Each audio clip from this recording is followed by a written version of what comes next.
Let's go ahead and take a look at the forecast, everybody. We want to get going as our producers' heads are blowing off right now as we're just chatting away. Temperatures are getting back into the 60s as we head through the overnight hours. Notice that we are clearing out, all right? I know we have some scattered storms that are rumbling around right now. Heavy downpours, maybe some gusty winds coming out of this. You know, yesterday, Seven Hills Independence had a downburst out of one of these very same types of storms. So we are keeping a close eye on things, but those downbursts, especially on this small of a scale, they're almost impossible to see.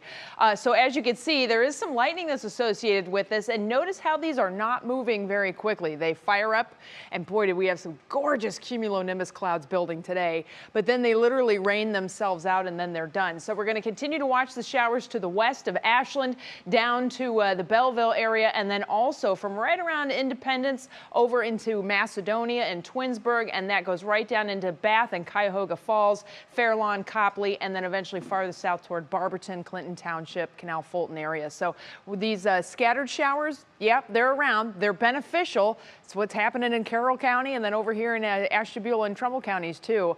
But it does not look like they're going to be lasting long. Yesterday we were focused on an upper level low in the upper part of the atmosphere that was sitting over West Virginia. You can kind of see things are starting to move a little bit farther east. We're trying to get it out of here. Once we do, it looks like we're going to open up the doors to a series of storm systems that will start to come our way. But there's a little time before things start to get moving. So tomorrow we have a gorgeous day that is on the way. Nearshore waters tomorrow, we're looking for light winds, waves flat. It's going to be a beautiful day to be on the water. Water temp 65 degrees, mostly sunny.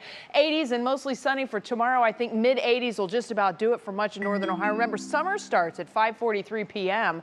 Universal Windows Direct Outlook takes us up to 90 for Father's Day. Then we get into that series of storm systems that keeps us a little unsettled through Tuesday. Then finally, we're going to clear the humidity out, get back into that summer swing of things later this week.